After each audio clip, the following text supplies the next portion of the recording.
I guarantee that you're losing over six figures of deals every single year and you don't even know it. Most people think of back-end systems within their company completely wrong. And recently I've been focusing a lot on the companies under Whiteboard Investments, as well as the companies that we also do consulting with within financial services. And we're noticing a lot of their follow-up systems are actually completely backwards. They focus on leads that have never answered the phone, which are actually the furthest away from a settlement, when you should be focusing on the ones, and the follow-up processes are the ones that are closest towards a settlement. So today we're going to dive into how you can add a couple $100,000 to even millions if you're a large financial services company, just by implementing correct follow-up systems of how you actually re-engage leads instead of just letting all new leads, all no answers go to waste, so you don't have constant revenue that comes in from your previous months of lead generation. So let's jump right in. You don't have a lead problem, you have a follow-up order problem. Most businesses and finance businesses think that their leads are completely cooked when they just don't know how to work them properly, okay? And the real issue is leads only die when you stop working them within the stage that they're currently sitting in, okay? And it all comes down to thinking about follow-up and systems in your business, how to increase conversion rates. It all comes down to, is the deal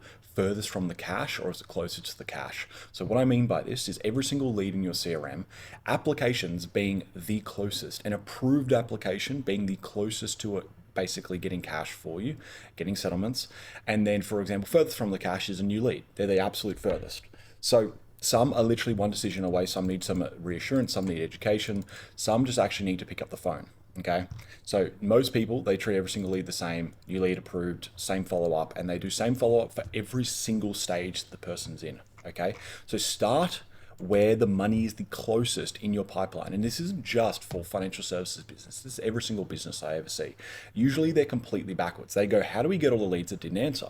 Instead of focusing on how did we actually get, so to give it in different perspective with different businesses, approvals for another kind of business could be, if it's life insurance, it could be, you've approved their policy. If it's a marketing business, for example, it could be someone that's kind of the offer has been presented to the actual client.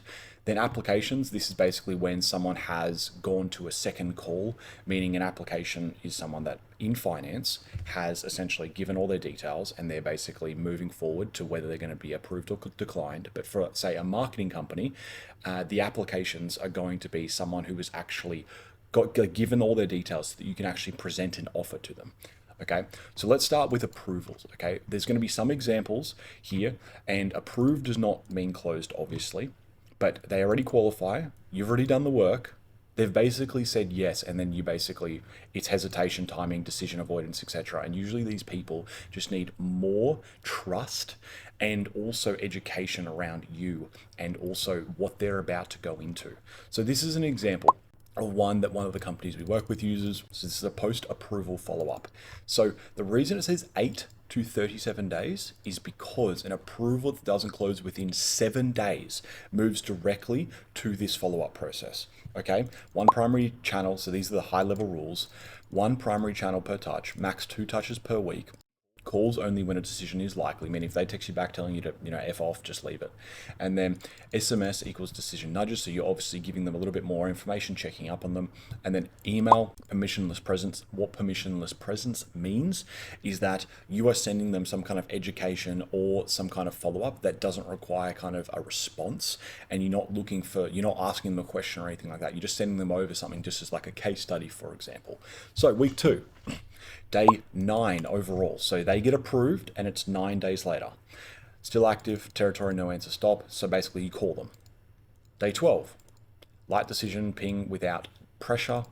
So week 2, but like week 1 of follow-up, you've sent 1 call and you've done 1 SMS. Week 3, email and SMS, okay? And no calls this week. Back to week 4, or the actual week 3, which is day 23, another call, email on day 26, and then week 5, which is truly week 4, which is overall day 30, is finally a low effort decision nudge and just saying, I'm going to close off your file, things like that. And as you see, we're closing off this loop email. So 30-day cadence. Now, some people could say, why don't you hammer them more? And I think the biggest thing is try and at least have a process that's followed at a good level before you jump in all these crazy things, because I guarantee the biggest reason you're going to have a bottleneck here is going to be either you or whoever's working for you with your staff isn't following the cadence 100% of the time. And you don't even know if it's effective unless they're following it 100% of the time. Okay, so 3 calls, 4 SMSs, 3 emails, 10 total touches, approximately a 2-week average. Now, when you move now, let's say you've done a process for approvals, so now you know how to convert approvals within a 30-day window after they've crossed kind of the dead zone.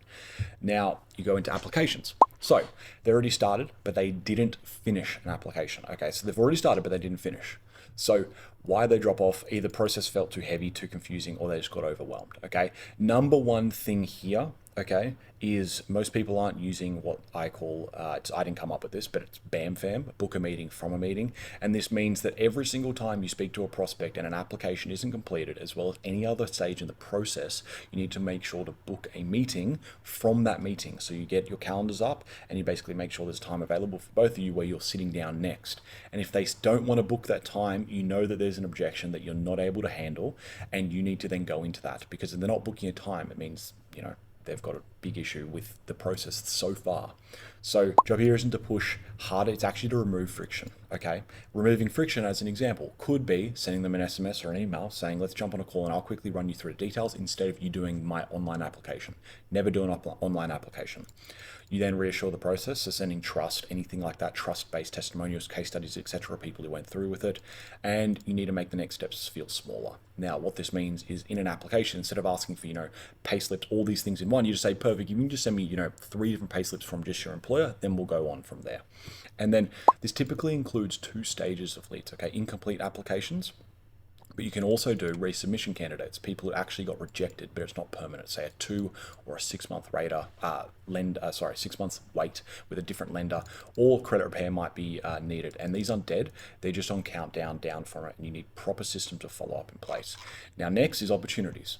So they didn't ghost you, it just slid down the priority list for them. It's not front of mind for them, so you need to be able to kick it back front of mind. And an opportunity is a self-proclaimed qualified lead under your minimum qualification criteria.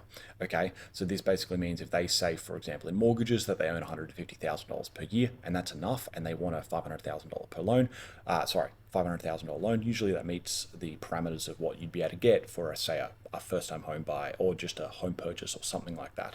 So they're an opportunity, but they never started the actual application process. You sent the link, they never started it or anything like that, or they came up with an objection before that.